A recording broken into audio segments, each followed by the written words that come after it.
Bueno, pues se vos parece imos a ir comezando. Non sei se sacar si Hola. Ben. Bueno, pois moi boa tarde, buenas tardes a todas e a todos e, bueno, muchas gracias por estar aquí. Benvidos e benvidas a este cuarto encontro ibérico de democracia e orzamentos participativos. Eu son Claudia Delso, soy la concejala de Participación e Innovación Democrática del Ayuntamiento de A Coruña. Bueno, y tenemos pues esta conversación abierta que creo que es un lujo y un placer de conversación, ¿no? Con nuestro alcalde, con Xulio Ferreiro, con Camilo Romero, gobernador del departamento de Nariño, Colombia, y Laura Gómez, exdirectora de Igualdad de la Diputación Foral de Guipúzcoa. La idea de esa conversación de hoy, sabéis que hoy hemos empezado el encuentro ibérico, ¿no? Aunque mañana hacemos, digamos, la apertura oficial por la mañana, pero en definitiva la idea de este encuentro ibérico en general es abrir debate alrededor de la democracia participativa, de las políticas de participación e innovación democrática que se están dando en nuestra ciudad, pero también en muchísimas ciudades del Estado y de otros países y de todo el ámbito, digamos, iberoamericano. A lo largo de estos 3 días vamos a contar y vamos a tener la oportunidad de conocer más en profundidad, pues, experiencias más concretas que tenéis en el programa y que no me voy a extender porque creo que lo interesante es que demos lugar a la conversación. Voy a tratar de moderar esta mesa, lanzaré una serie de preguntas a cada uno de nuestros invitados e invitadas y luego abriremos un micro a público, ¿vale? Para continuar la conversación. Entonces, si os parece, vamos a empezar Para las personas que estáis haciendo traducción, ¿está bien el ritmo o hablo un poquito más lento? ¿Bien? Vale, gracias, porque tenemos varias traducciones simultáneas al mismo tiempo. Bien, pues vamos a empezar, si os parece, por Camilo, que no me voy a extender en la presentación, gobernador de Nariño. Tú ahora nos explicas, Camilo, un poquito más en profundidad, también desde tu experiencia. La pregunta, en el marco de este encuentro, ¿no? Pues vimos la necesidad de reflexionar en un sentido más amplio, ¿no? sobre el qué estamos haciendo y sobre el sentido de lo que estamos haciendo y sobre todo sobre el cómo estamos haciendo, ¿no? estas políticas públicas, ¿no? Y cómo podemos profundizar pues en la democracia, en tener unas instituciones pues más democráticas, ¿no? Entonces, Camilo, ¿cuál crees que es el sentido de incorporar pues la democracia participativa en la experiencia de Nariño, esa estrategia de gobierno abierto en la gestión pública, y cuáles crees que son los elementos diferenciadores? Bueno, primero, buena tarde, gracias por la invitación. Saludar a quienes me acompañan en el panel. Claudia, gracias. A Julio, a Laura y por supuesto a quienes participan el día de hoy. Vengo del sur de Colombia, frontera con el Ecuador. Ese es el departamento de Nariño. Está conformado por 64 municipios divididos en 13 subregiones.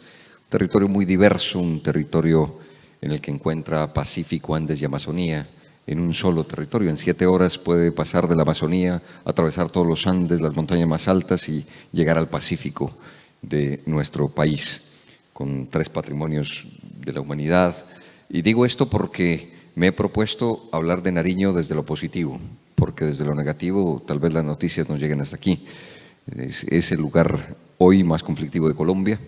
Sabemos todos el esfuerzo por la paz en nuestro país, pero hay que decir que Nariño quedó ausente de esa paz y que incluso en el año de la implementación de la paz lo que tuvimos fue incremento de homicidios, incremento de desplazamientos, un territorio pues con toda la complejidad, pero digo, hemos intentado estirar la mano no solo para pedir, para señalar los inconvenientes, sino también para aportar. Y esto es lo que estamos haciendo en el marco de lo que hemos llamado nosotros 3 pilares de un nuevo gobierno. Uno es gobierno abierto, el otro es innovación social y el tercero es economía colaborativa. Un poco entonces, si me comprenden, parezco extraterrestre en ese territorio, intentando tener estos temas de vanguardia, Zulio, Laura y Claudia, pero que nos parecen sin duda también la posibilidad de cerrar las brechas más importantes, que son las del conocimiento y las de la participación de la ciudadanía. Frente a la pregunta puntual de el sentido de incorporar la democracia participativa en la gestión pública, quiero hacer referencia que estamos convencidos, seguros que cada vez más hay una nueva ciudadanía, se ha formado una nueva ciudadanía que requiere de unos nuevos gobiernos y esto genera nuevos poderes, una nueva democracia finalmente. Y esto hay que advertirlo desde ese territorio que les digo, no sé si acá, pero en mi país lo público es demasiado lento, es demasiado pesado, es difícil de que vaya lo público al ritmo de la necesidad de nuestra ciudadanía. Generalmente vamos muy atrás de lo que se requiere para nuestra gente. Les estoy hablando de un territorio distinto al actual, habrá problemáticas distintas, sí, pero incluso de esos 64 municipios podría decirles que no menos de 10 tienen el 80% de necesidades básicas insatisfechas, para que nos comprendamos un poco. Es decir, ahí no hay dolor de patria, sino de humanidad. Cuando lo que estamos hablando en pleno siglo XXI, de temas que por supuesto acá ya son historia, pero hablar del agua potable, hablar de la posibilidad de unas vías de acceso, de comunicación, de un municipio como Roberto Payán, en donde solo se puede llegar en lancha, no hay otra manera, en un bote pequeño por el río, pues es hablar del departamento de Nariño. Pero digo, nos parece inquietante cómo esta nueva ciudadanía, estas nuevas herramientas que hoy tenemos, permiten acercarnos más a la ciudadanía. Es decir, estas nuevas tecnologías también nos permiten un nuevo tipo de relación con la ciudadanía y ese gobierno abierto solo es la posibilidad de una interlocución importante. Entonces, lo que hemos hecho es poner la gestión pública al servicio de esta ciudadanía para intentar dar respuesta a sus necesidades. Pero claro, en un dilema y en un debate muy fuerte, porque allá lo que se conoce como consejo aquí para el ayuntamiento, me imagino, allá es la asamblea departamental, pues hay un debate de fondo. Gobernador, ¿va a invertir recursos usted en nuevas tecnologías, en internet, por encima de la necesidad de agua potable? Digamos, una pregunta muy válida, muy fuerte, pero también nos hemos jugado la apuesta de cerrar esas brechas que le llamaba. Ahora, digo que no tenemos otro camino.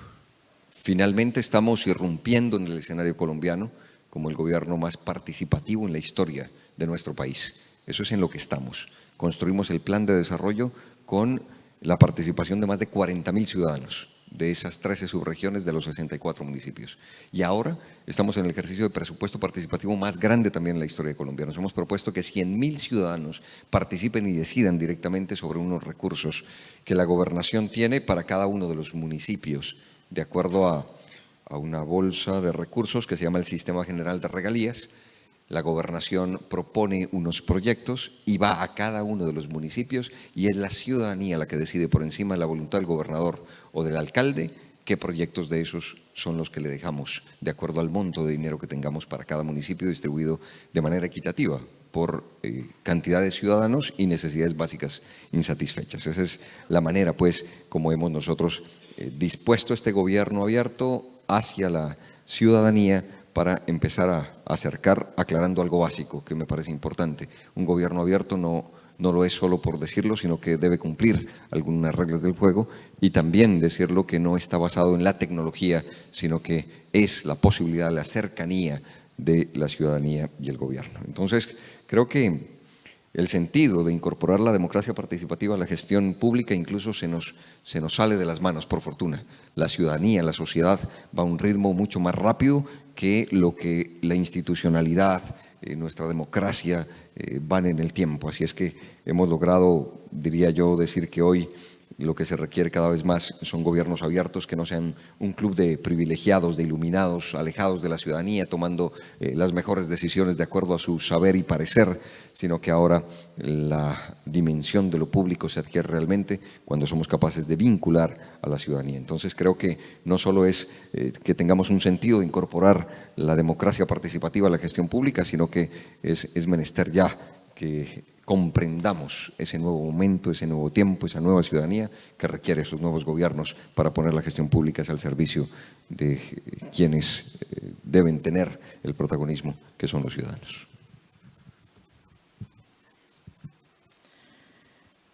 Bien, pues continuamos con Laura. ¿En qué medida crees que la democracia pues, tiene esa capacidad de transformar nuestras vidas, ¿no? De que podemos generar unas políticas públicas para unas vidas, ¿no? dignas de ser vividas? ¿Y dónde crees que se observan en mayor medida las diferencias entre hacer las cosas de una manera o de otra, más democráticamente? Bueno, buenas tardes. A ver si vamos relajándonos un poquito. Bueno, lo digo por mí, básicamente. Bueno, antes de nada, Claudia y demás, muchísimas gracias por invitarme a participar. Estoy además encantada de hacerlo porque me permite también profundizar en experiencias participativas públicas que se están articulando, que me consta además que, bueno, que están articulando la alternativa, ¿no? Que alimenta un poco la esperanza de habitarnos y de pensarnos de una manera que se está esforzando por crear las condiciones de posibilidad de una vida más digna, ¿no? Entonces, nada, muchísimas gracias. Bueno, aproximándome un poco a la superpregunta que has hecho, ¿no?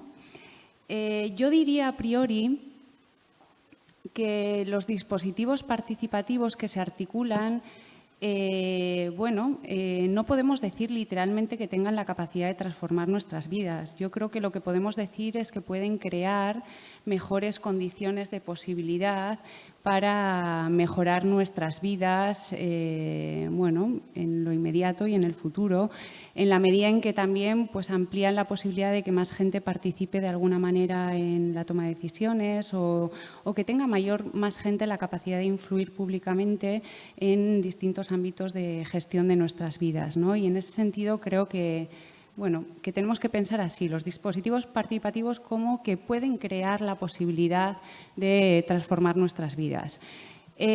Porque mi tesis partiría de la idea de que que los dispositivos participativos per se no necesariamente nos tienen que llevar a soluciones más justas, más luminosas. Incluso pueden llevarnos a decisiones reaccionarias, ¿no?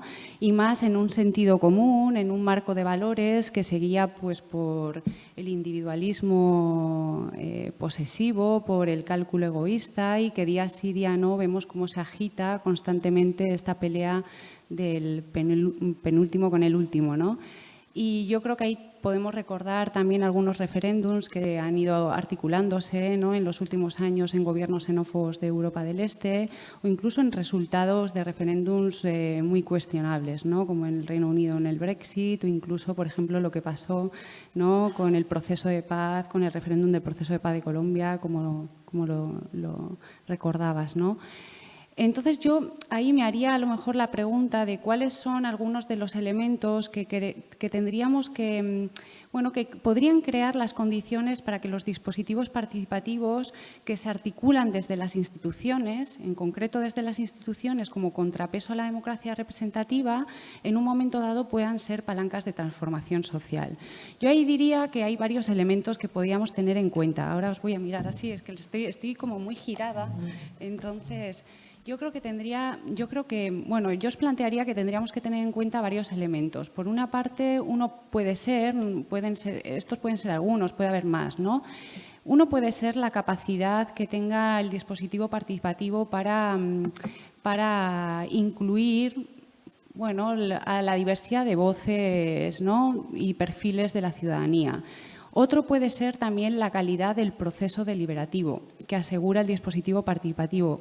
Y otro, por ejemplo, también puede ser un poco la capacidad que ofrece el dispositivo participativo a la ciudadanía para participar en la toma de decisiones. Yo, como creo que van a ir saliendo, ¿no? A lo largo del diálogo distintos aspectos de estos elementos, yo me voy a centrar a lo mejor ahora en dos elementos que creo que son relevantes para enriquecer el proceso deliberativo de los mecanismos participativos que se articulan. Claudia, si me alargo muchísimo me cortas, ¿vale? Porque me puedo enrollar aquí bastante. Entonces, esos dos elementos, por una parte, el primero de ellos sería que yo creo que tenemos la necesidad, yo creo que es importante que pensemos los dispositivos participativos. Cuando digo dispositivos pueden ser espacios, procesos, mecanismos concretos.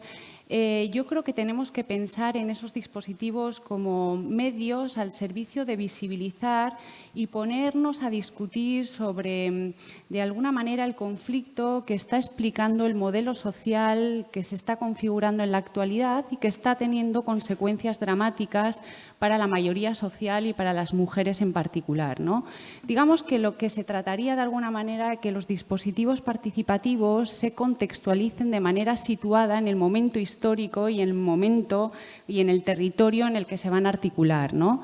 ¿Cuál sería en general para mí ese contexto? Es un contexto que yo creo que tenemos que recordar que estamos viviendo una ruptura del contrato social, ¿no? que fundaron los estados de bienestar, que además son estados de bienestar que cubrieron necesidades sociales con una cantidad de trabajo, con muchísimo trabajo de mujeres, ¿no? Solventado con el trabajo gratuito de las mujeres, y que en este momento, desde el estallido financiero del 2007, ese estado de bienestar está viviendo un proceso de desuniversalización, como con la sanidad pública, también de refamiliarización, es decir, se han frenado en seco, ¿no?, los tímidos avances, o se han eliminado literalmente algunos avances que se estaban viviendo, por ejemplo, con la articulación de escuelas públicas de 0 a 3 años o con el tema de la atención a la dependencia, y que además estamos viviendo también un proceso de recentralización territorial, es decir, que se han ido poniendo en marcha distintos instrumentos normativos que han provocado modificaciones constitucionales, una reorganización territorial, y que está afectando directamente a los derechos sociales, ¿no?, a nivel estatal, y los que también tienen las comunidades autónomas de manera exclusiva, ¿no?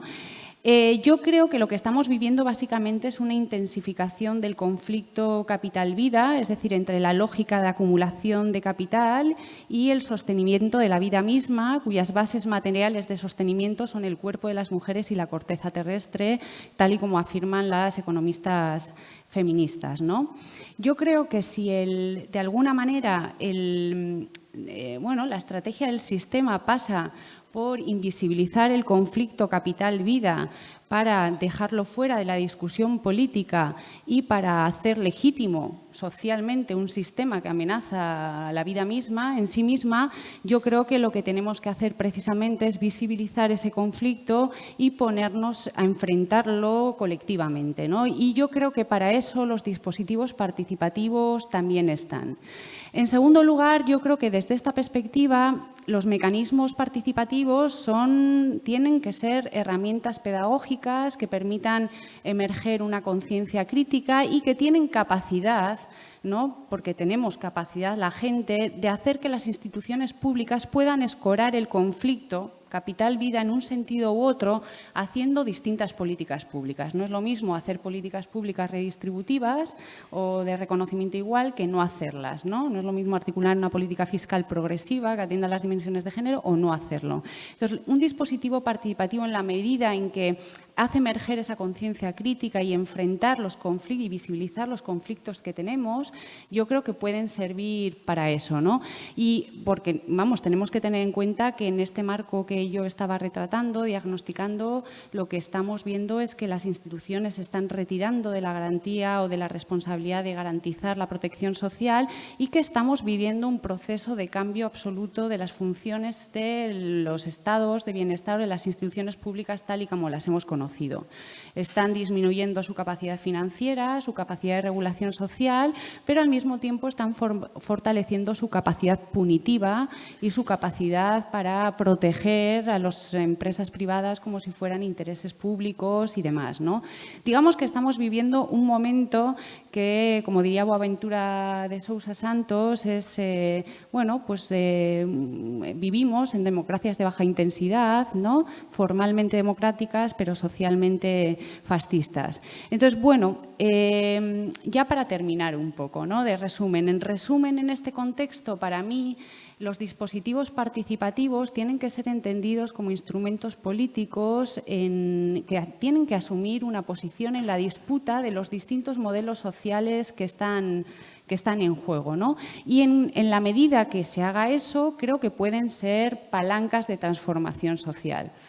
Creo que tendrían esa capacidad. Y también es verdad que no me parece que vale cualquier mecanismo participativo. O sea, yo confío en que los procesos participativos que incorporan de alguna manera procesos deliberativos van a seguramente tener más capacidad de llevarnos a soluciones más justas. Y soluciones más justas quiero decir un modelo social y políticas sociales más justas, ¿no? Porque finalmente los procesos deliberativos son procesos cooperativos donde nos ponemos a través del diálogo y la escucha del otro y de la otra, pues a buscar cómo resolver los problemas en común, y yo creo que eso facilita siempre que se genere empatía, o sea, que facilite que se genere la empatía, ¿no? Con situaciones distintas o de desventaja en la que nosotras no estamos viviendo, que pueden ser, en un proceso puede ser un barrio más pudiente con respecto a un barrio más pobre, o una mujer autóctona de clase media con una mujer inmigrante, ¿no? En situación irregular y trabajadora doméstica. Y además yo creo que los procesos deliberativos en ese sentido también nos permiten de alguna manera corresponsabilizarnos en buscar soluciones a los problemas que tenemos en común desde ese desarrollo empático, ¿no? De la escucha del otro. Pues muchas gracias, Laura, por esa... la pregunta efectivamente tenía tela, ¿no? Era compleja y como tal la respuesta ha de ser compleja, ¿no? Xulio, por un lado, ¿cuáles crees que son los retos, ¿no? que tenemos como sociedad y en qué medida pues, una mayor democracia y unas instituciones más democráticas pueden ayudar a superar esos retos? Y en el caso concreto de nuestra ciudad, de la ciudad de A Coruña, ¿por qué esa apuesta, ¿no? por unas políticas transversales de participación, de innovación democrática? ¿Cómo se transformó o cómo se está transformando la ciudad en estos 3 años de políticas de participación y de innovación democrática? ¿Y cuáles son los resultados que crees que estamos obteniendo dentro y fuera? Bueno, en primer lugar, pues quiero agradecer, ¿no? la presencia tanto de Laura como de Camilo, y ya estas 2 magníficas intervenciones de entrada, ¿no? La verdad es que para nosotros aquí en A Coruña es un placer que estéis, que nos acompañéis en este encuentro ibérico, y nada, agradeceros la presencia y sobre todo el largo viaje, ¿no? de Camilo, y desde Donosti tampoco es tan corto, ¿no? Pero efectivamente es un placer compartir este espacio con vosotros y con toda la gente que hoy nos acompañáis. Las políticas participativas, A Coruña, efectivamente, yo creo que, digamos, ¿no? el ciclo político que comienza seguramente en 2007, y creo que Laura ha dado ahí una tecla, creo que muy acertada, ¿no? 2007, la crisis, yo creo que el estado del bienestar efectivamente venía sufriendo un desgaste importante, pero seguramente la financiarización de la economía y las posibilidades, ¿no? de endeudamiento fueron solventando lo que era la capacidad de llegar a fin de mes, ¿no? que tenía la gente, y la gran mayoría de la sociedad pues no estaba notando, ¿no? una erosión evidente del estado de bienestar y de la privatización seguramente de los resortes básicos del estado de bienestar, pues la sanidad, la educación, la seguridad social, las pensiones, etcétera, ¿no? Por ejemplo, la universidad, ¿no? donde yo vengo, era muy claro, ¿no? el proceso evolutivo de ir sustituyendo, ¿no? resortes públicos por resortes privados, tanto en la financiación como en el diseño de las titulaciones, como en las metodologías, etcétera, etcétera, ¿no? Entonces, en 2007 creo que la crisis financiera hace, ¿no? que se notase que no había una red debajo. Creo que esto fue evidente, y al mismo tiempo esto, en el caso del Estado español, seguramente de otros muchos lugares también, conlleva una reacción, ¿no? de la política formal de las instituciones en aquel momento, Estado central, comunidades autónomas, seguramente también ayuntamientos, de creo que de cierta falta de reacción. En primer lugar, no se supo muy bien cómo reaccionar y se reacciona en esa dicotomía capital-vida en favor del capital, ¿no? Claramente. Es decir, creo que, porque, entre otras cosas, yo creo que hubo personas bien intencionadas que intentaron hacerlo diferente, pero no había las herramientas para hacerlo diferente, ¿no? O no había, o el poder estaba en otro lado, ¿no? Y no en las instituciones. Bueno, yo creo que haciendo un poco de historia, esto en Estado español, el 15M y ese grito, ¿no? del no nos representan, ¿no? ¿Qué significa el no nos representan? Significa que puede haber otros que nos representen y estos no. Bueno, eso podría ser una interpretación. Yo creo que era un grito mucho más profundo, ¿no? Tenemos un sistema que en el momento de la verdad está articulado de tal forma que no responde a los intereses de las clases precarias, de las clases populares y de las clases golpeadas por la situación económica y que no permite los resortes para que la voluntad, creo que mayoritaria, evidente de la sociedad en aquel momento, de que las decisiones que se tomasen en ese momento de crisis fuesen otras, pudiese influir, ¿no? sobre sus representantes, ¿no? Bueno, bien, entonces creo que a partir del 15M viene todo seguramente, ¿no? Un debate, una reflexión, creo que profunda, sobre qué significa la democracia en el siglo XXI, ¿no? Yo creo que eso está ahí. Bueno, evidentemente no es un caso de A Coruña, es decir, creo que es un caso generalizado de representación política o de forma de democracia uno vota cada X años, cada 4 años, tiene un gobierno que más o menos hace lo que le apetece o no, siguiendo el programa normalmente, o no, es decir, porque nadie comprobaba a final de mandato si se había seguido el programa o no se había seguido el programa, ¿no? Los programas, pues eran algo así como declaraciones de intenciones o hojas de ruta que ya se vería si se podían seguir o no, ¿no?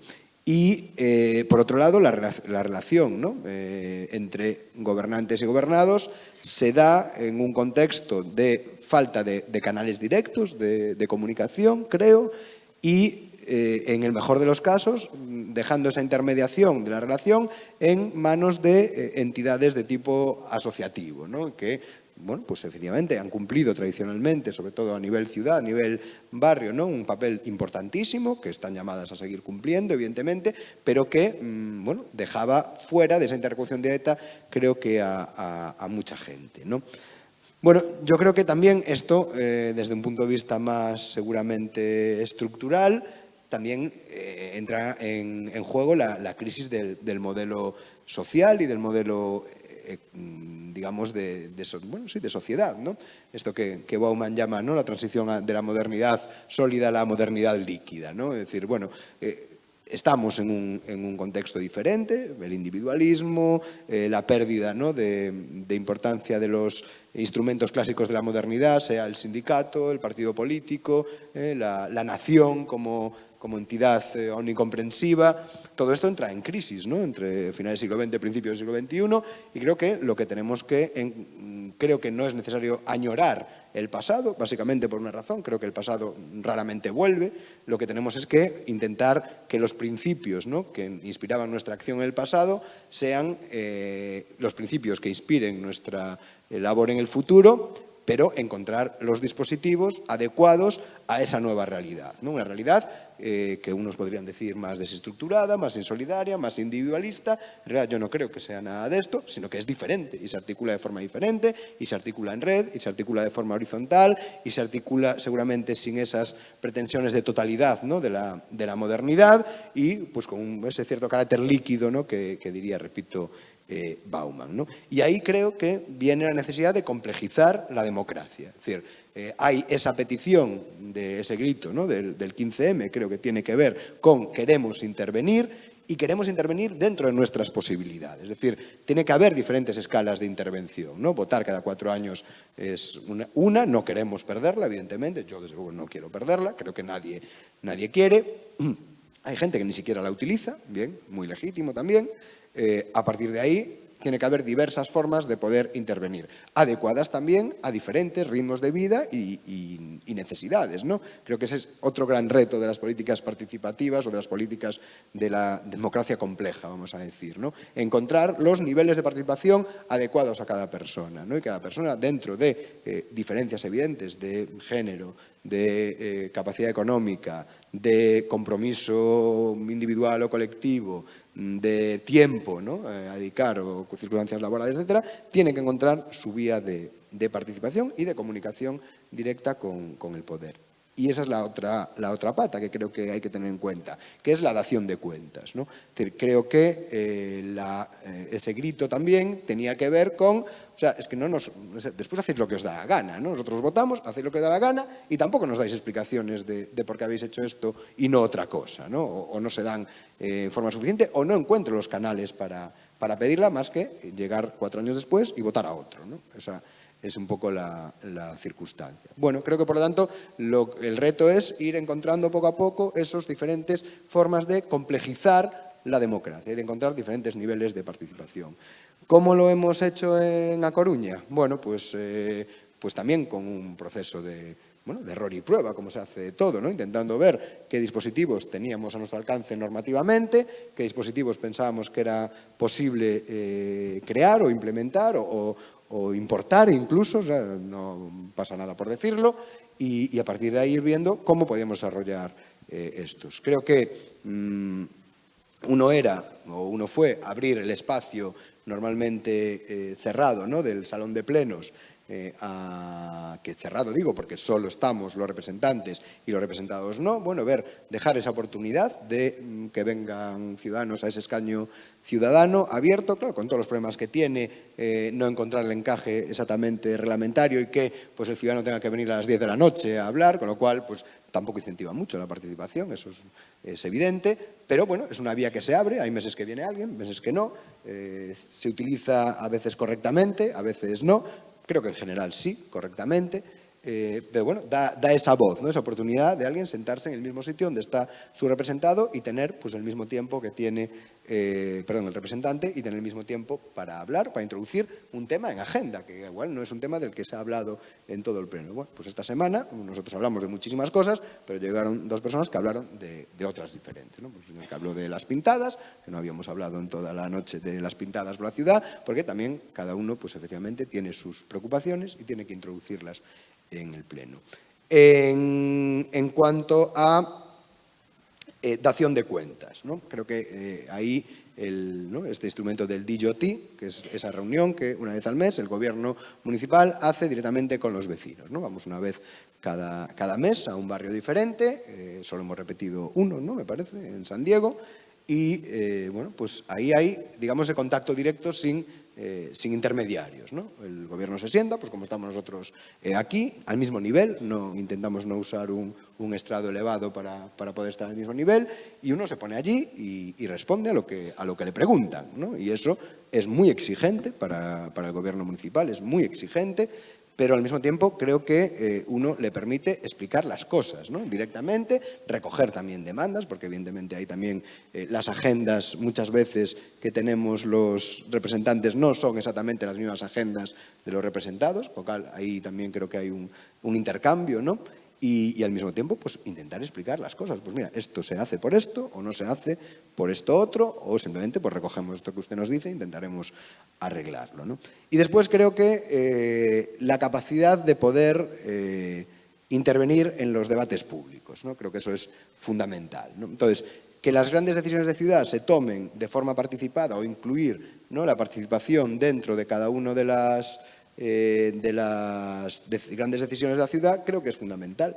Y ahí creo que más o menos estamos intentando hacerlo, sea en el asunto del borde litoral, ¿no? De, bueno, pues abrir espacios de participación, lo hemos hecho a través de pues, la Mesa Ciudadana en la Ciudad Vieja, ¿no? En el tema de la peatonalización, Se han hecho pues proyectos más micro, por ejemplo, los niños del colegio de Sanjurjo de Carricarte, que han diseñado su patio, ¿no? Y han diseñado su patio y ha sido un proceso súper bonito entre niños y niñas, padres y madres, que pues además ahora estamos viendo que se nos viene de vuelta, que está siendo reconocido internacionalmente, con premios y tal, pero sobre todo lo más bonito es que la gente está encantada en el cole, ¿no? Que creo que eso es lo más importante. Bueno, pues digamos desde lo micro hasta arriba, pues bueno, aquí al salir veréis que hay unas huertas urbanas aquí enfrente, es la localización de las huertas urbanas y el diseño de las mismas también sale de un proceso participativo. Por lo tanto, integrar todo eso.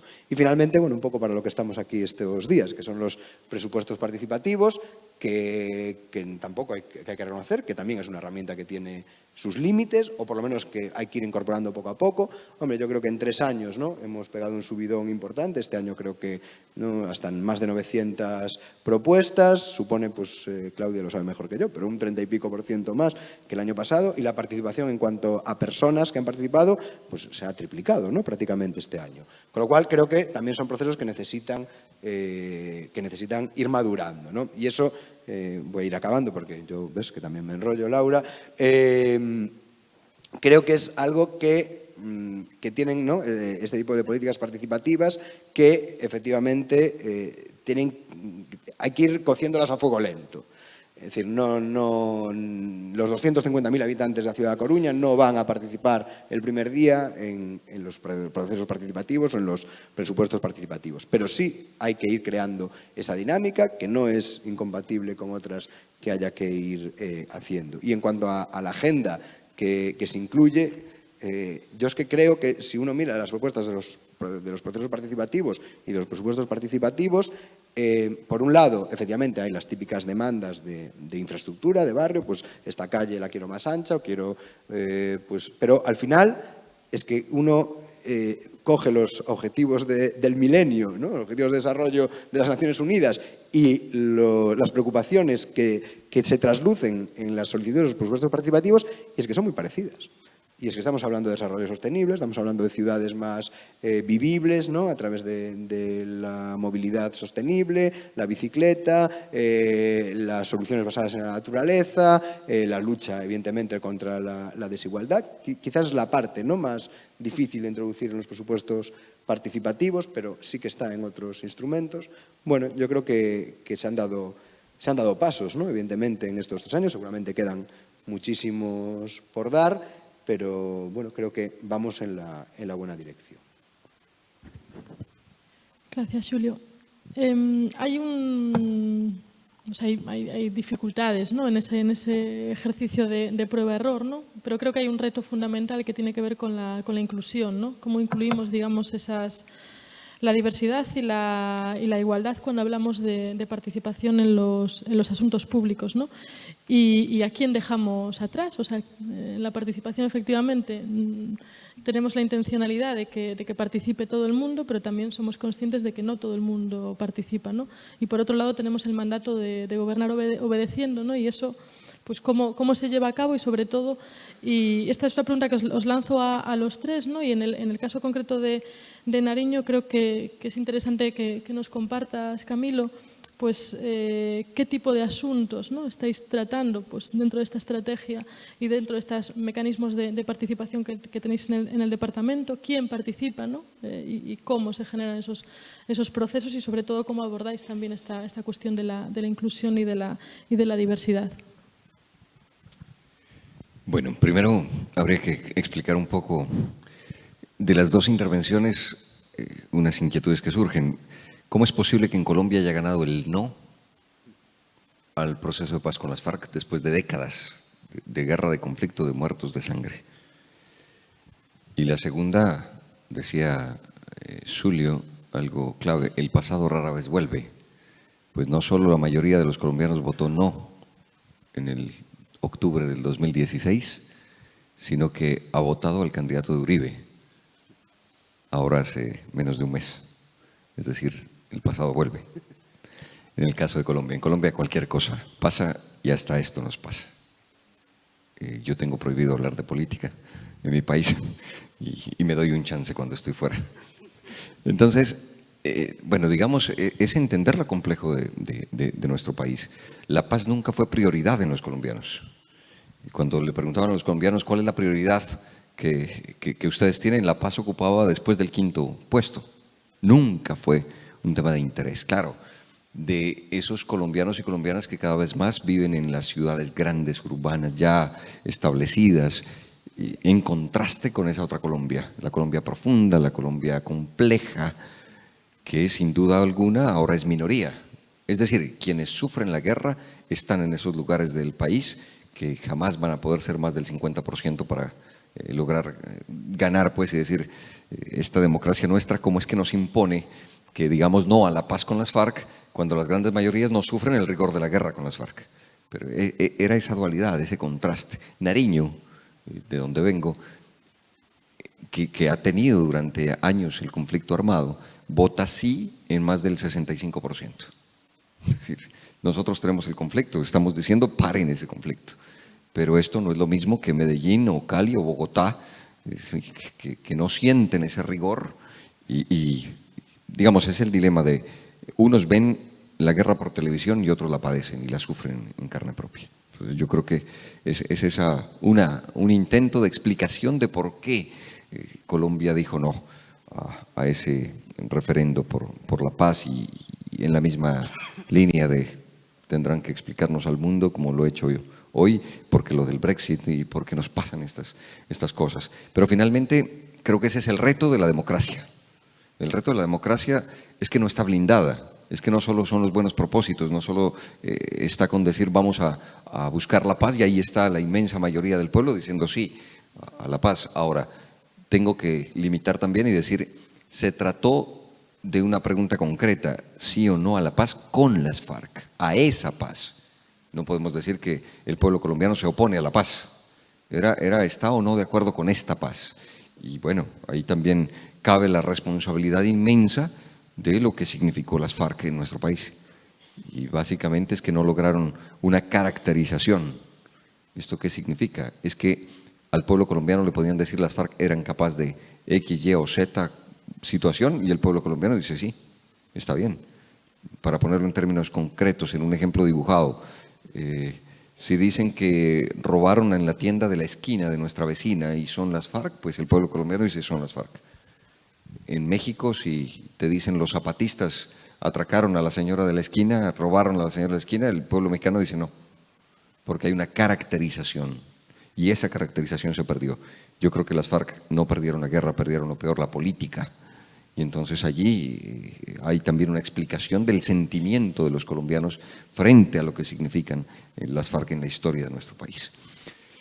Daba entonces un poco de respuesta a lo anterior, pero lo cierto es que bajo esos contextos es donde vale la pena jugársela esa apuesta de ensayo y error, como se decía ahora. Digamos, en Colombia cada vez más limitado la posibilidad de acceso a los gobiernos locales, a los gobiernos alternativos. Para nosotros es un privilegio que en Nariño seamos ya 5 gobiernos alternativos, contrario a lo que ocurre en Colombia, que es el país con la democracia más antigua de América Latina, pero la más criminal de América Latina. Es decir, solo en Colombia es posible que te hablen que asesinaron a los militantes de un partido político. Más de 3.000 ciudadanos fueron asesinados por pertenecer a un partido político, la Unión Patriótica. Eso solo nos pasa allí.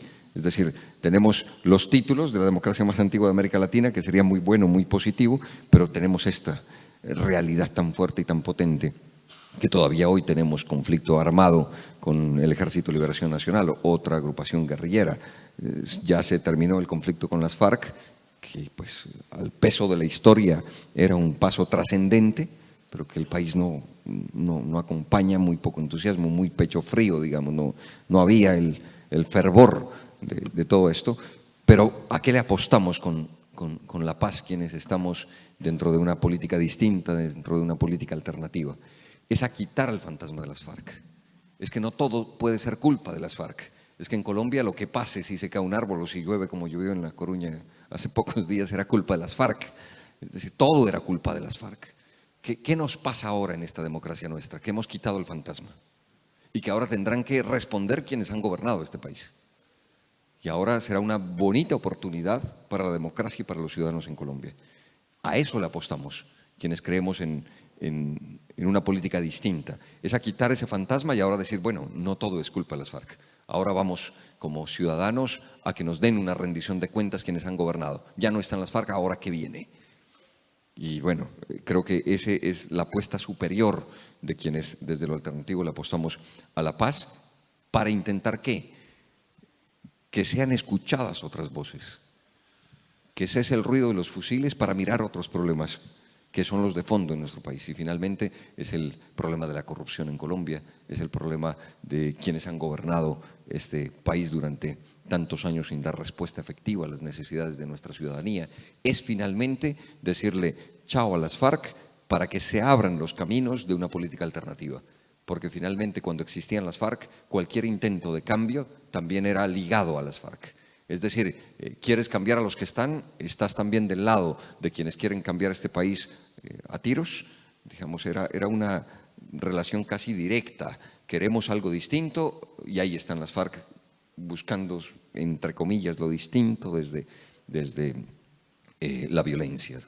Entonces, cuando hacemos esa transición para ligar un poco las intervenciones y darle ya respuesta finalmente a Claudia, pues creemos que eso es importante porque nos va a generar espacios en democracia para lograr interpretar esa nueva ciudadanía que hay en Colombia, representarla y pasar de esa representación a nuevos gobiernos, digo, de esa nueva ciudadanía a nuevos gobiernos, que nos permita tener este tipo de acciones de presupuesto participativo, de gobierno abierto, de innovación social, de economía colaborativa, que es lo que hoy tenemos en el departamento de Nariño. Es decir, se abre un espacio, se abre la posibilidad de una democracia cierta. Y allí es donde nosotros podemos, por supuesto, desbordar el carácter representativo de lo público para llenarlo del contenido fundamental que es la participación de la ciudadanía. Pero insisto, entendiendo lo que significa nuestra democracia. Me pasó algo curioso en la gobernación en el momento de la desmovilización de las FARC, se constituyeron en partido político y llegaron en algún momento a la gobernación, a una conversación. Y me decían, pero es que no tenemos esto, no tenemos aquello, no tenemos… Y yo les dije, finalmente, bueno, bienvenidos a la democracia. Porque también estos son los problemas de la ciudadanía, estos son los problemas de la gente. Esto es lo que tenemos que padecer los colombianos, común y corriente.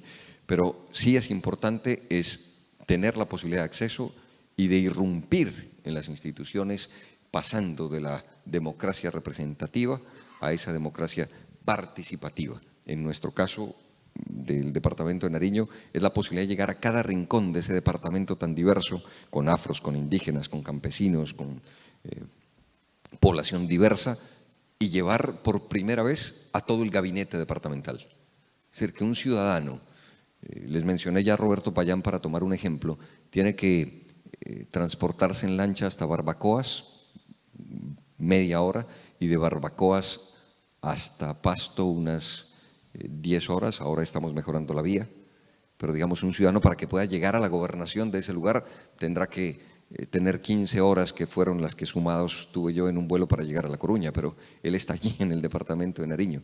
Y entonces cuando llega a la gobernación, pues ahora nosotros llevamos la gobernación a ese territorio para que hable con el secretario de Educación, con el responsable de Salud, y esto pues nos genera sin duda alguna una interlocución válida, fuerte.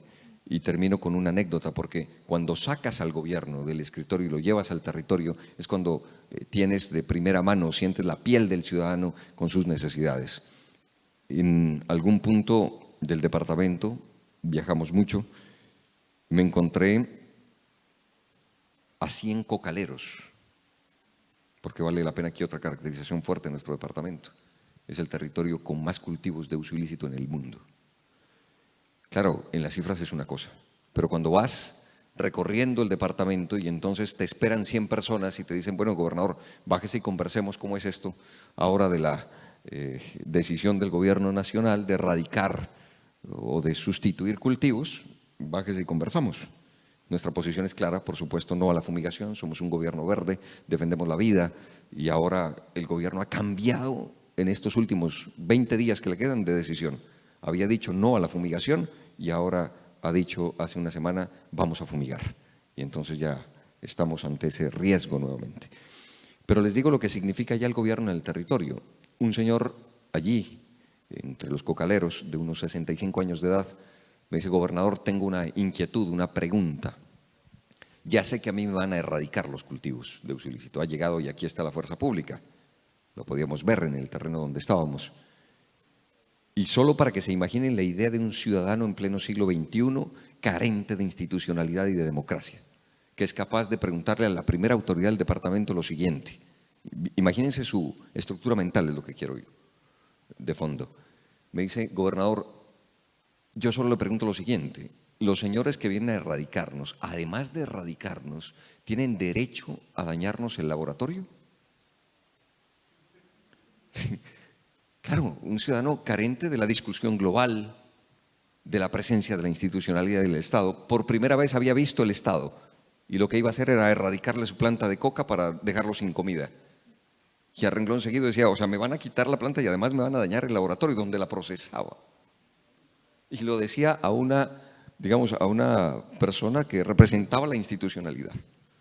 Bueno, esto nos encontramos cuando tomamos la decisión de llegar hasta donde otros gobiernos no llegan, de conocer el territorio, de palparlo de primera mano. ¿Cómo vinculamos a ese ciudadano a esta democracia, a esta institucionalidad? Porque finalmente hoy aquí hablamos de un paso más, de una democracia participativa, dejándola representativa.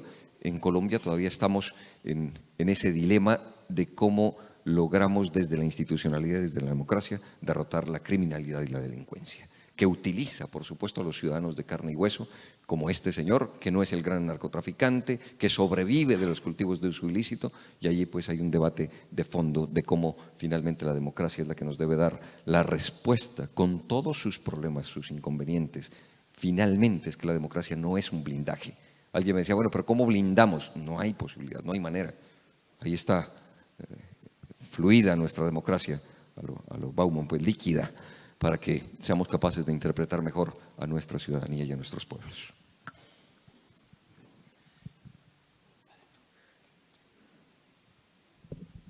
Bueno, un poco volviendo a la pregunta, ¿no?, que planteabas de la capacidad, no, porque hay tantos temas, ¿no?, encima de la mesa que yo creo que no solo se trataría de establecer procedimientos de acceso, ¿no?, y de escucha de la institucionalidad con la ciudadanía, sino también pensar en la cualidad de los procesos participativos, teniendo en cuenta que también vivimos en un modelo socioeconómico profundamente excluyente en cuestiones de género, de procedencia y de clase, ¿no?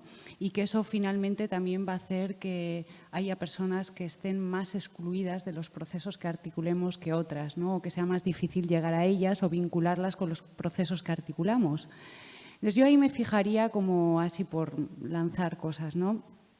Por lo menos en 3 cuestiones que yo creo que tendríamos que tenerlas en cuenta a la hora de diseñar los procesos o los mecanismos participativos. Uno de ellos tiene que ver un poco con que, bueno, pues que tenemos que tener en cuenta que no todo el mundo cuenta con las mismas condiciones materiales y de tiempo, ¿no? De alguna manera no participa solo quien quiere, sino que también participa no solo quien quiere porque tiene un sentido de la corresponsabilidad más alto, que también, sino que participa finalmente también quien puede hacerlo, ¿no?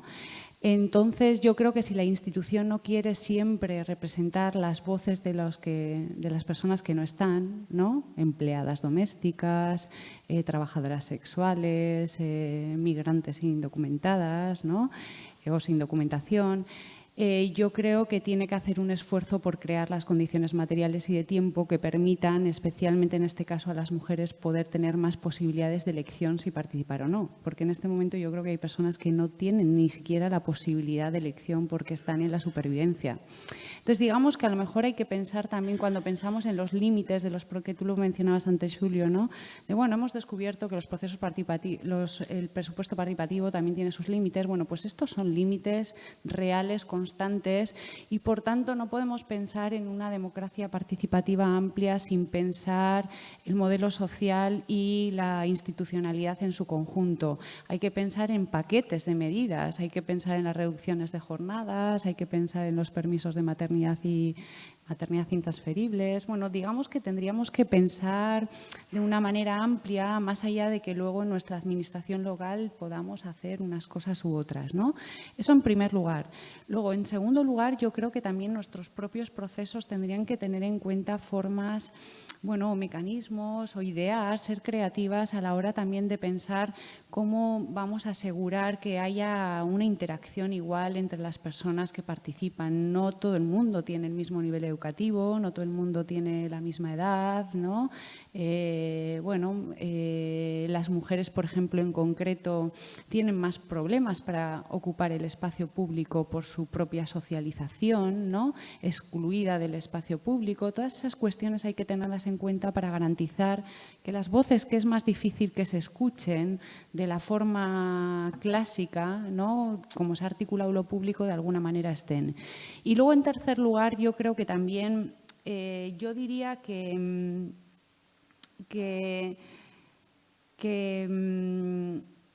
un poco, digamos que también los procesos participativos tienen que crear un clima de sentido común alternativo a lo existente. Y en esa mirada un poquito amplia que yo planteo, no solo pasa por crear espacios democráticos que no existen para articular esos procesos deliberativos, sino que creo que también tenemos que pensar en medios de comunicación más democráticos, plurales, de alguna manera que ya vayan articulando otra forma de entendernos, de mirarnos, de pensarnos, que faciliten también los procesos que podamos articular. Yo, así como a grandes rasgos, plantearía estas tres cuestiones amplias. Sí, bueno, efectivamente, ¿no? Yo antes lo comentaba de pasada, los límites tienen que ver efectivamente con la gente, con que en los procesos participativos hay gente a la que se llega mejor y gente a la que se llega menos.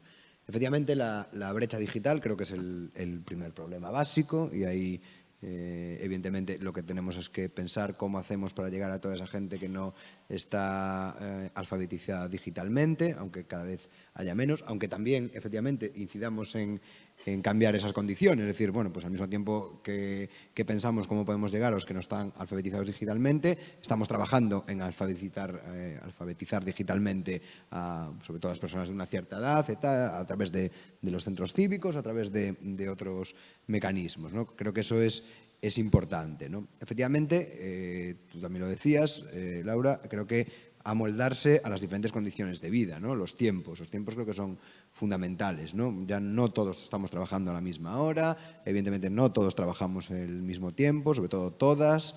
Bueno, creo que hay esa diferencia de clase y de género, creo que es fundamental, ¿no? Y tenemos que tenerlo en cuenta, ¿no?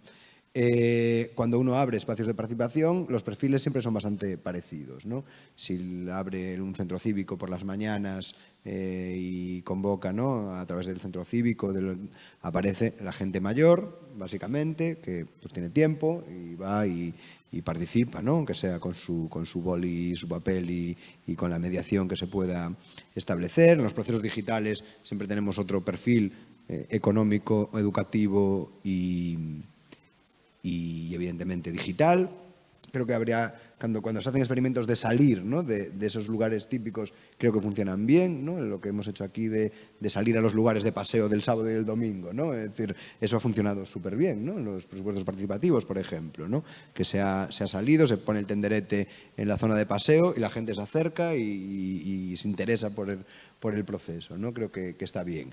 Hay determinados perfiles a los que es más complicado llegar, ¿no? La gente joven o muy joven, ¿no?, sobre todo, pero creo que también estamos teniendo experiencias positivas ahí, que después pues no participa para elegir dónde quiere la pista deportiva de su barrio, ¿no?, pero sí participan para decidir quién se va de la casa o no se va de la casa. Es decir, eso sí participan, ¿no?, a través de la tele o de lo que sea, ¿no?, o para elegir quién es el cantante de moda de este año, ¿no? Por lo tanto, sí hay, digamos, hábito de participar, ¿no? Lo que creo que tenemos que buscar son los canales que nos permitan ir llegando, evidentemente al mismo tiempo en que trabajamos en cambiar las condiciones materiales que hagan esto, pero creo que no podemos esperar, ¿no?, hasta que cambien las condiciones materiales para seguir avanzando. Creo que hay que dar pasos. Pero creo que es una preocupación, para mí es fundamental, ¿no? Creo que ahí nuevamente la imaginación es importante, encontrar la vía adecuada a cada sector socioeconómico, de género, etcétera, creo que también es importante y bueno, ir avanzando y sobre todo creo que creando el hábito, ¿no? Es decir, en la medida que se crea el hábito, se expande, también funciona, ¿no? la mancha de aceite, ¿no? Que se va expandiendo por el cuerpo social, creo que eso también es importante ahí. Creo que tenía una cosa. Sí, yo totalmente de acuerdo en que no tenemos que esperar, vamos, no podemos esperar, ¿no? De hecho, pero también me parece muy relevante que no perdamos esa perspectiva, porque tiene que ver con hablar no solo de democracia participativa, sino también de democracia redistributiva y entender que no vamos a poder articular una democracia participativa verdadera, real, de calidad, si no creamos esas condiciones, ¿no? Digamos que tenemos que mirar, o sea, mi propuesta es más que miremos, no que esperemos.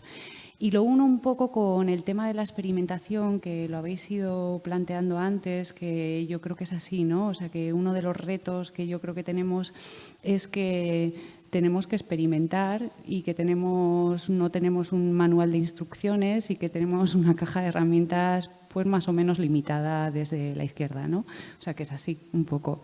Entonces, lo que creo también es que para experimentar, si queremos experimentar corresponsabilizando a la gente, y experimentar implica corresponsabilizar para que vayamos buscando juntas y juntos las alternativas a este modelo social de canibalización de las condiciones de vida, ¿no? Que estábamos hablando antes. Yo creo que hay que asegurar unos mínimos de certidumbre y de seguridad a la gente que disminuyan su ansiedad social para que pueda participar en condiciones de igualdad. Porque creo que no se va a poder experimentar mucho si no tenemos a la gente sosteniendo los procesos de experimentación. Y generalmente los procesos de experimentación y participativos también los articulamos con un acoso mediático, económico y político que están disparando cualquier posibilidad de pensarnos de manera alternativa.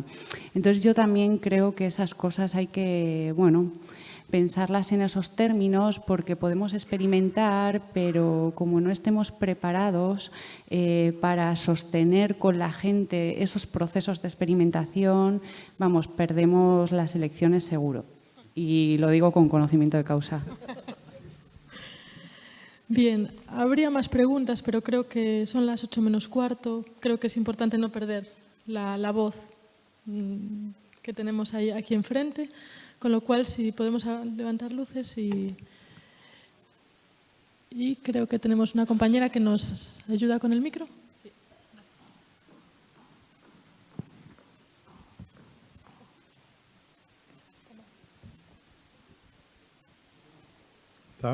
Boas tardes.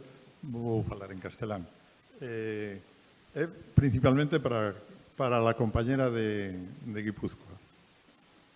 Bueno, una cosa, no me gustó nada lo de gobierno abierto, pudiéndole llamar democracia participativa o presupuesto participativo porque utilizamos una expresión tan ambigua y tan gringa. Esto es por meterme un poco con los de Nariño, que conozco el proceso, que es muy profundo y que merece mucha mejor calificación que llamarle una cosa tan ambigua como gobierno abierto. Es una cosa así muy de paso. Pero, a ver, acompañamos el proceso de presupuestos participativos de Guipúzcoa durante 4 años, hasta los 4 millones de euros, que me parece muy interesante porque es la primera vez en el Estado que se hace un presupuesto participativo a escala provincial. Y eso no se conoce y creo que es muy interesante.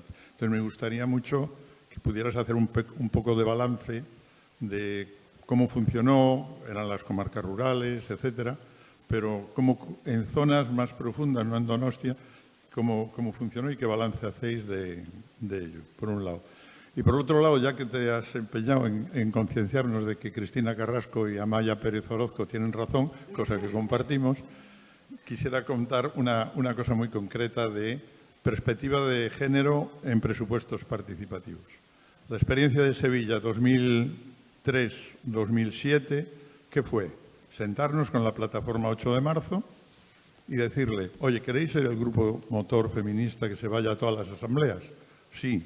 Bueno, pues llegamos a 21 asambleas en la ciudad de Sevilla y en cada una de esas asambleas había un grupo de mujeres que defendía siempre de manera concreta, no de manera teórica, si las mujeres debían hacer gimnasia como a ellas les daba la gana o como quería el concejal.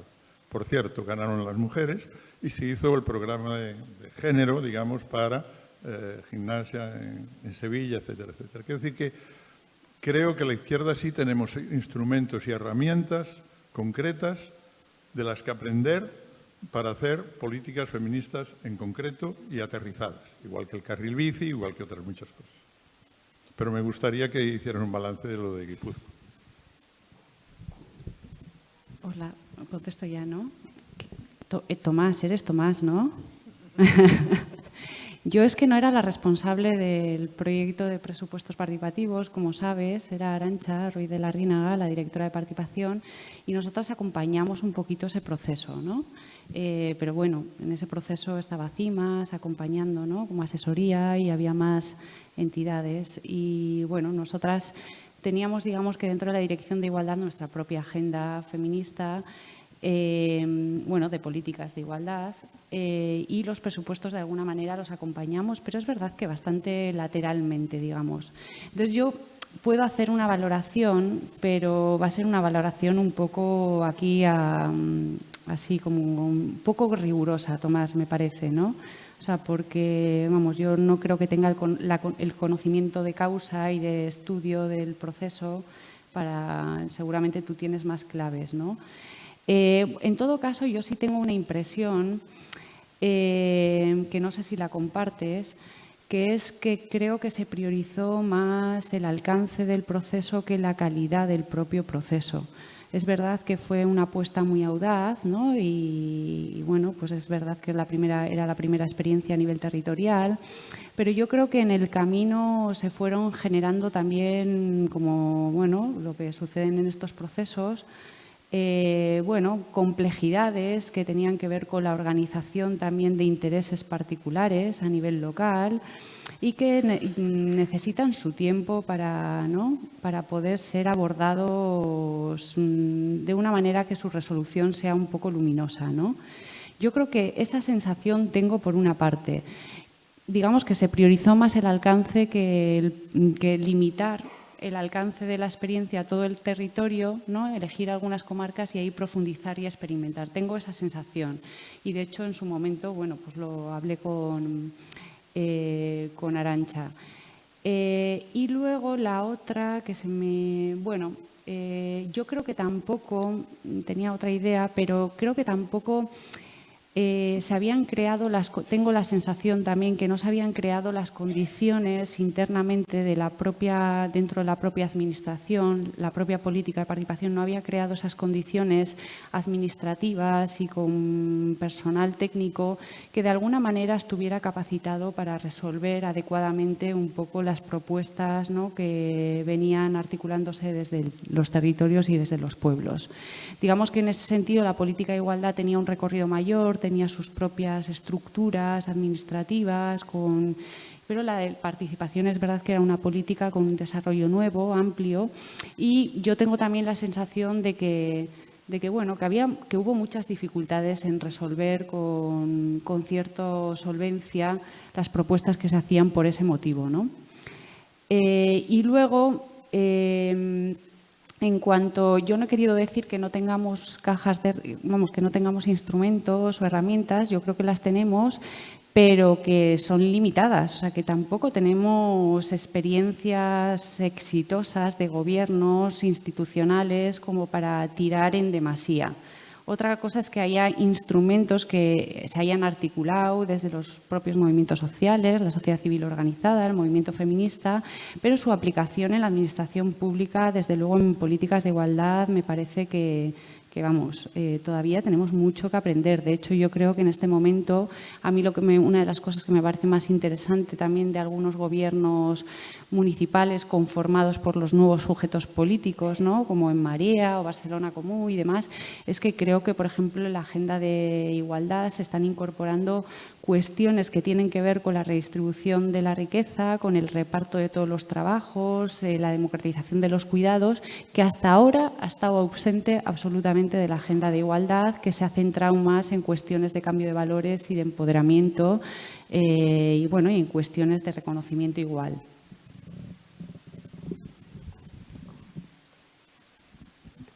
Hola, buenas tardes. Muchas gracias por permitirnos escuchar todos estos comentarios y esta información. Esto es directamente con el gobernador. Tuvimos la posibilidad de muchas personas participar en un laboratorio de innovación social que es llamado Laboratorio por la Paz, que fue en febrero, donde más de 150 personas, más o menos 120 de todos los países estuvimos allí. Yo como representaba a La Coruña como española, pero también como colombiana. Uno de los ítems o situaciones que nos llegan por la red son de personas que dicen que ese tema de los laboratorios, el Laboratorio de la Paz, se gastó un dinero allí y que no lo veían, que fue una de las situaciones que se comentó, ¿no? Pero yo quería comentarle a usted directamente que yo estuve en uno de los laboratorios que trabajamos sobre realizar férulas, productos de apoyo y prótesis para amputados por minas antipersonas. Se está continuando esa labor, estamos trabajando en red, en este momento somos 11 personas de todos los países y estamos recibiendo información de madres de la región de Nariño, como fue la base, en sitios donde ellas dicen que no encuentran la posibilidad, ¿no?, por lo de las carreteras, porque son 6 horas para llegar a Nariño, a Pasto, pero que sí lo que han encontrado es que ellas se sienten también participantes de este proceso. Nosotros le estamos dando una información de cómo realizar, por ejemplo, o yo como terapeuta ocupacional, cómo realizar una férula o una adaptación para su hijo que ha perdido una parte del brazo o de la mano por la mina antipersona, que es uno de los temas que Nariño está sufriendo y que la gente no lo conoce. Debido a la guerra interna de Colombia, tenemos en este momento más de 8.000 personas amputadas por minas antipersonas, y eso es lo que yo quería comentarle, que a veces estando dentro, ¿no?, del gobierno, dentro de las situaciones, igual que pasa aquí en Coruña, que también he participado en los laboratorios ciudadanos, la participación ciudadana es muy buena.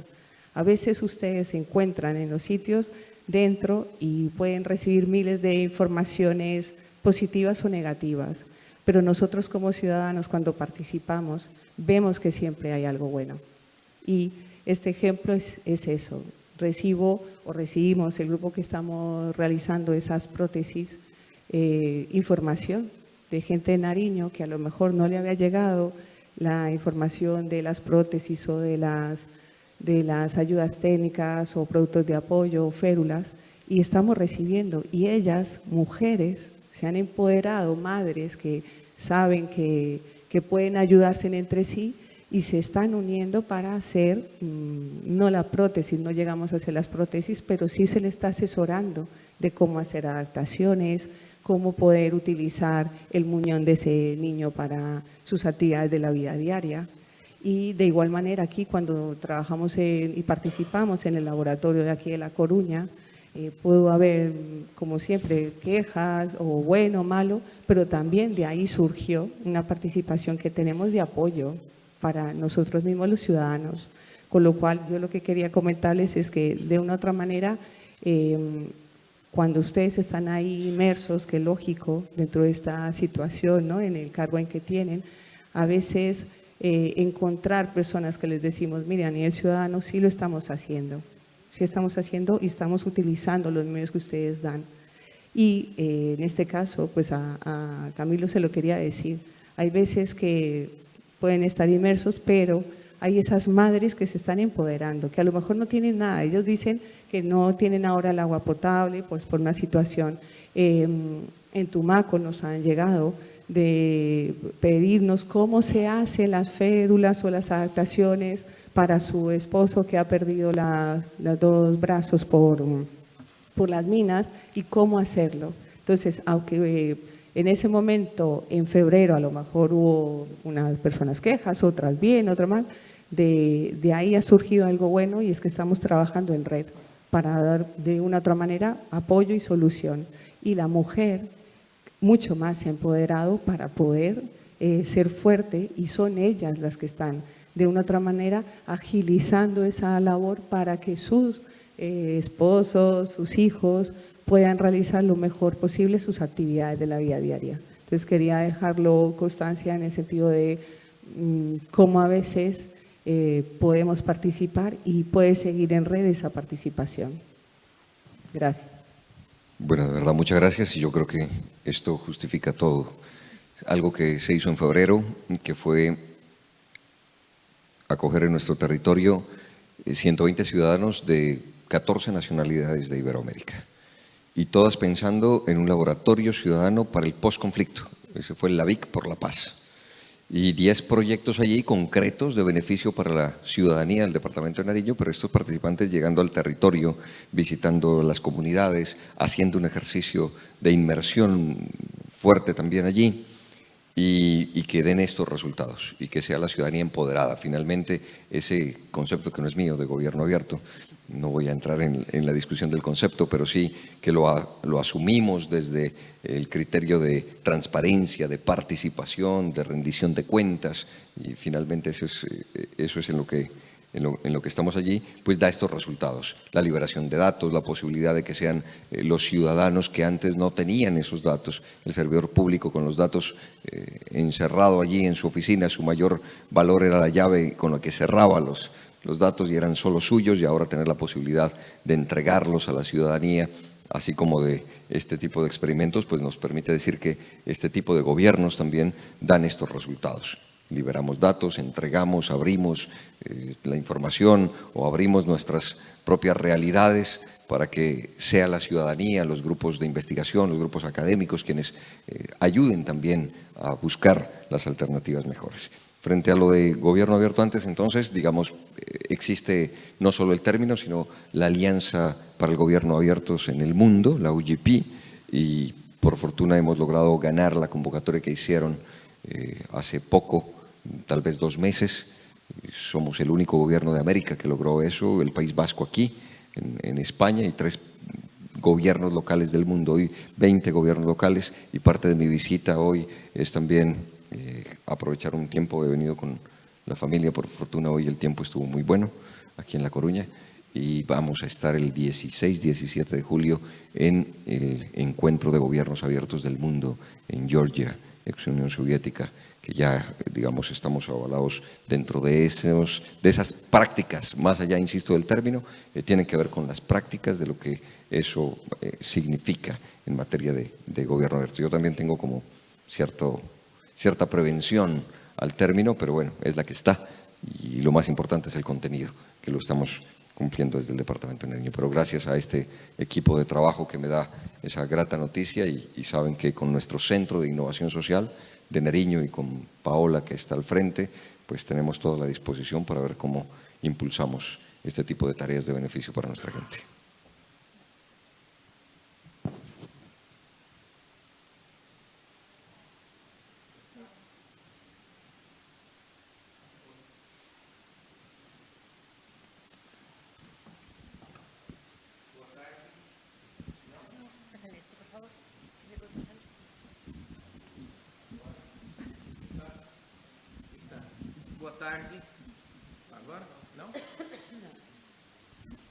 Boa tarde. É boicote à fala de um brasileiro. Eu agradeço a oportunidade da fala e espero que consigam me compreender no meu português. Con el portugués que yo hablo. Quero levantar uma questão. Quería plantear una cuestión. No hay democracia participativa en un municipio de forma única, aislada. No puede haber democracia participativa en una única provincia ni en un único país. Desde 2003 hemos desarrollado en Brasil infinitos instrumentos de democracia participativa. Y si me permiten, les diría que ya a finales del siglo pasado, ya en Puerto Alegre, estado de Río Grande do Sur, emergió un proceso muy avanzado de presupuesto participativo, de foros sociales mundiales que se expandieron y fueron reproducidos y copiados en distintas partes del planeta. Sin embargo, en menos de 2 años se dio un golpe duro a la democracia brasileña y un retroceso importante a todos los instrumentos de gobierno abierto, de economía participativa y circular, de transparencia. Y estoy de acuerdo en todo lo que se está diciendo aquí, pero digo que si no hay solidaridad internacional para que se expandan estos instrumentos de democracia participativa de un municipio a otros, de un Estado-nación a otros Estados-nación, tendremos que sufrir golpe tras golpe y acabará por sofocarse cualquier brote de alternativa democrática. Sevilla y otras experiencias son el resultado, primero, de una enorme articulación de los think tanks, de la inteligencia nacional conservadora, de un sistema rentista internacional que no permite que emerjan democracias participativas. Antes o después van a acabar atacando estas democracias participativas mediante alianzas con la burguesía nacional, que ya de por sí son corruptas y están siendo víctimas de esta inteligencia internacional. Y por último, y ahora tenemos que entonar todos el mea culpa, en Brasil, si no se invierte fuertemente en educación pública, educación que hoy está ungida por el ideario medioambientalista y que cuestiona las necesidades materiales simbólicas, si no hay formación en ese sentido, seguiremos siendo rehenes de estos discursos que vienen del sistema financiero internacional en alianza con los medios de comunicación que están al servicio de ese sistema. Y el resultado es que una población moribunda también sea un rehén de este modelo de retroceso. Por lo tanto, hago aquí un llamamiento a los alcaldes, a los gobernadores y a todas las autoridades para que se manifiesten contra los golpes y los retrocesos que está sufriendo la democracia en Brasil. Se argumenta la prisión de Lula da Silva, pero quiero decir que los golpes a la democracia en un país también se traducen en golpes a la democracia en otros países. Hago un llamamiento a la internacionalización de la democracia participativa. Muchas gracias. Creo que había una pregunta aquí delante, ¿no? Soy brasileño, okay. No posso hablar después de una palabra. Hice todo.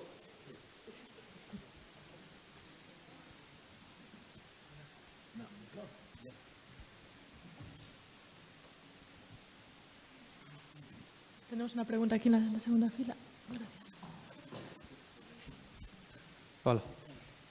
Bien, hablábamos de la necesidad de que los instrumentos participativos o estos dispositivos que se ponen en marcha tengan en cuenta también las condiciones materiales y sirvan, en cierto modo, para garantizarlas, para avanzar en una democracia también redistributiva que permita mayor igualdad, también no solo material, sino también social y de participación, incluso de género, también hablábamos eso.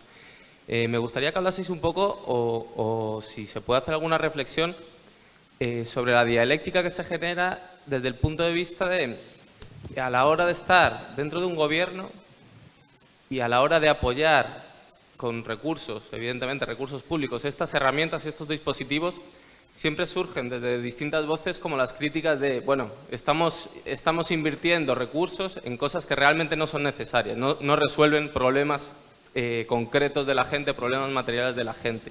Eso es un poco como el discurso que se hace desde diversos grupos mediáticos e incluso intereses políticos y económicos. Y quería saber cómo se puede manejar esa dialéctica para realmente mostrar o generar un relato que, a la vez que se apoya a estos instrumentos, que realmente construya esa idea de que la democracia participativa o estos instrumentos no solo sirven para que la gente participe más, sino que también deben servir y están sirviendo para que las condiciones se resuelvan casos concretos y se den mejoras concretas para la vida diaria de la gente en los distintos espacios. Si os parece, con esta respuesta acabamos. Es una pregunta... Empiezo yo. Gracias. Bueno, yo cada vez que aquí en A Coruña la oposición nos dice que el DJT es propaganda y que es un acto propagandístico del gobierno, yo siempre pienso, espero que el día que te toque gobernar a ti, espero que te sientes ahí y que veas si eso es propaganda o lo que es, ¿no? Y eso es, creo que ha sido o está siendo, cambiar relaciones entre el gobierno y el ciudadano. O sea, totalmente. Y después de cada evento se ve, es decir, puede haber hay días muy duros donde la gente pues viene con problemas, con no sé qué, que tú sufres y tal, pero al final siempre queda ese tema de, bueno, y no veáis qué gusto poder decírselo así a mi alcalde y a mi gobierno, ¿no? Digo esto porque creo que estamos invirtiendo en crear una sociedad diferente. Entonces, esto es como cuestionar la inversión en cultura, cuestionar la inversión en educación, cuestionar la inversión en bibliotecas, cuestionar la inversión en cine, cuestionar la inversión en música, en qué ayuda a cambiar las condiciones de vida de la gente, gastarse varios millones de euros en tener una orquesta sinfónica en A Coruña. Hombre, pues efectivamente, al día siguiente la cera no está mejor porque haya habido un concierto de la Sinfónica. ¿Significa esto que es un gasto inútil? Yo creo que no, evidentemente no, y creo que la mayoría de la sociedad coruñesa piensa que no. En el campo de innovación social, claro, estamos hablando pues de cuestiones que tienen menos recorrido, con lo cual creo que habrá que ir presentando cuáles son los resultados de esto poco a poco para mostrar que es un gasto útil. Yo creo que es un gasto útil. Evidentemente, ¿no? Es decir, el COLAB ha sido un gasto muy pequeñito, creo, en comparación con lo que son los presupuestos municipales de A Coruña, pero que ha tenido un efecto multiplicador, creo que muy importante, ¿no? En proyectos, no sé, Oasis Monte Alto, es decir, que parece un proyecto pequeñito, en principio, de poco dinero, pero que ha creado un ambiente en el barrio que se ha salido del proyecto, ¿no? Lo que se puede ver, digamos, de cómo ha cambiado físicamente una calle concreta, pero de qué relaciones se han tejido en ese barrio o en esa comunidad, de cómo ha mejorado la convivencia y de qué está saliendo de ahí, ¿no? Es decir, qué sinergias se han provocado, no me gusta mucho la palabra esta sinergia, pero bueno, qué se ha provocado ahí para que haya, bueno, pues que esté creciendo algo, se haya plantado una semilla que esté creciendo. Y creo que con eso podemos hablar de todos los procesos participativos que por otro lado creo que son una exigencia de ciudadanía, ¿no? Entonces, bueno, yo creo que el gasto es justificado en ese sentido.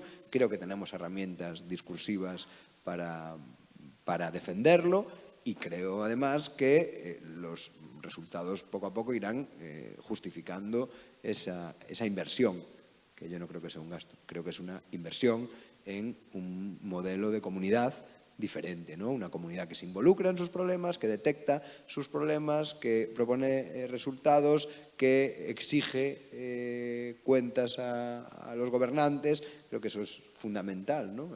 En todo esto. Esto no es simplemente, mira, yo creo procesos participativos para que la gente tome decisiones por mí, ¿no? Que eso es muchas veces la crítica fácil, ¿no? Los procesos participativos. No es que su misión como alcalde es tomar decisiones, no sé, ya lo sé.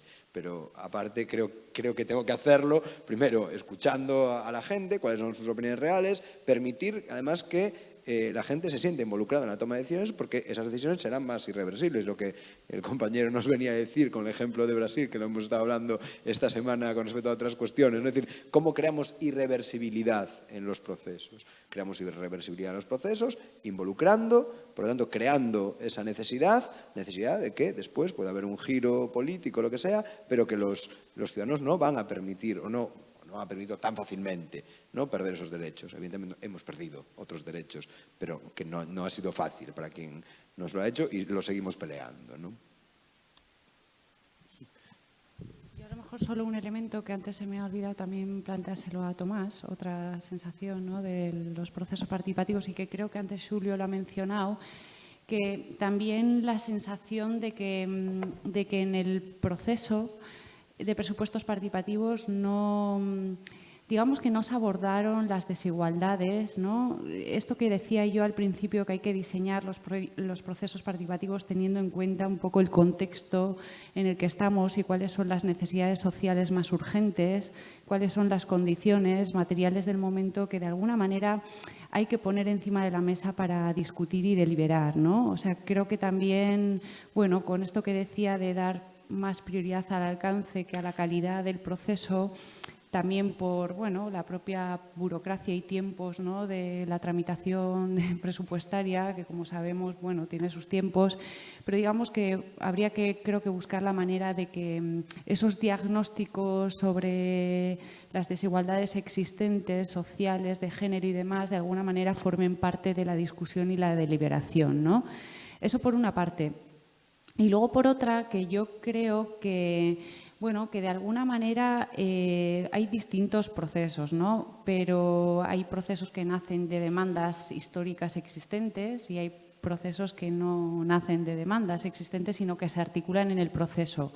Yo creo que en la medida, yo cuando planteaba lo de las condiciones materiales, también tiene que ver con que cuando articulamos esos mecanismos o esos procesos, vengan de donde, si estén articuladas las demandas o no, de alguna manera atendamos a esas condiciones materiales que van a facilitar también la participación de otras, ¿no? Que eso es, por ejemplo, lo que nosotras hicimos creando el espacio de participación e interlocución con el movimiento feminista y las asociaciones de mujeres por la igualdad del territorio de Guipúzcoa, ¿no? Atendimos también un poco a esas cuestiones para tal.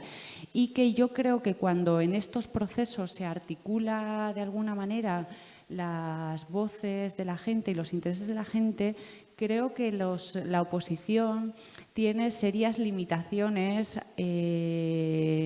para, bueno, oponerse de alguna manera a una demanda que ya está articulada, ¿no? Por ejemplo, eso nos pasó en Guipúzcoa a nosotras también con la elaboración de la norma foral de igualdad, que era la primera norma a nivel territorial de ese tipo existente, bueno, que incorporaba cosas bastante poderosas y que yo creo que es una buena experiencia práctica para mí de cómo se complementa o cómo la democracia participativa puede hacer de contrapeso a la democracia representativa. En la tramitación de la norma foral de igualdad se incorporaron 2 informes, uno que tenía que ver con los informes de los ayuntamientos del territorio que tienen políticas de igualdad y otro del movimiento feminista articuladas en este consejo, ¿no? En ese informe, tanto los ayuntamientos como el movimiento lo que recogía era, por una parte, su valoración de la norma, qué cuestiones había negociado con el Gobierno foral y se habían aceptado y qué cuestiones en la negociación se habían discutido y el Gobierno foral no lo había aceptado y no estaban de acuerdo. De hecho, yo creo que en la medida en que esos 2 informes se incorporaron a la tramitación parlamentaria, los grupos políticos de la oposición no se atrevieron a plantear cuestiones contrarias a las que ellas habían planteado en los informes. De hecho, mi Gobierno foral, cuando yo era directora de Igualdad, tuvimos una discusión, además que estaba argumentada y tenía sus razones, pero no estaban de acuerdo en que recogiéramos en la norma foral un porcentaje presupuestario destinado a la gestión de las políticas de igualdad. Tanto los movimientos feministas como los ayuntamientos, las técnicas, la red de técnicas del territorio lo plantearon y finalmente los grupos quisieron hacer suyas las demandas que sabían que tenían un apoyo mayoritario. Entonces, digamos que esas alianzas también hay que articularlas con la calle en esos procesos, ¿no? Y tienen esa virtualidad, de alguna manera, de complementar y de limitar finalmente la acción de la oposición. Y es súper importante y poderoso. Bueno, si genera este tipo de debates en este contexto, imaginen lo que ocurre en uno de los países más desiguales del mundo, que es Colombia. Plantearnos esto, pues es plantearnos finalmente que la democracia cuesta. La oposición a nosotros nos dice, pero ¿por qué tardan tanto tiempo en ejecutar los recursos? Claro, si te vas a 64 municipios, ¿sí?, a compartir un día con cada uno de los ciudadanos de ese municipio, pues vas a retrasar la inversión, claro. Pero estaremos convencidos que es una inversión de acuerdo a las necesidades que la ciudadanía ha dictaminado, no de acuerdo al escritorio y al juicio propio de un gobernante o a sus intereses únicamente. Entonces, claro, la democracia nos cuesta y finalmente es allí donde está el reto de este tipo de gobiernos, porque ahora también, al menos me pasa a mí, es pasar del ejercicio de la crítica de la oposición al ejercicio de ser gobierno. Porque si algo está también como un reto aquí, en medio de todo esto, transversal a todo lo que hemos conversado, es si somos capaces o no de generar unos nuevos gobiernos que respondan más a la necesidad de nuestra gente. Ese es el telón de fondo allí. Y yo creo que está bien hacerlo como lo estamos haciendo y significa entender lo que dije al inicio, un nuevo tiempo, ese nuevo tiempo de una nueva ciudadanía, de unos nuevos gobiernos, de un nuevo poder finalmente. Yo sí creo que si dejamos sembrado esto, se está gestando, se está generando una nueva manera y totalmente distinta de gobernar.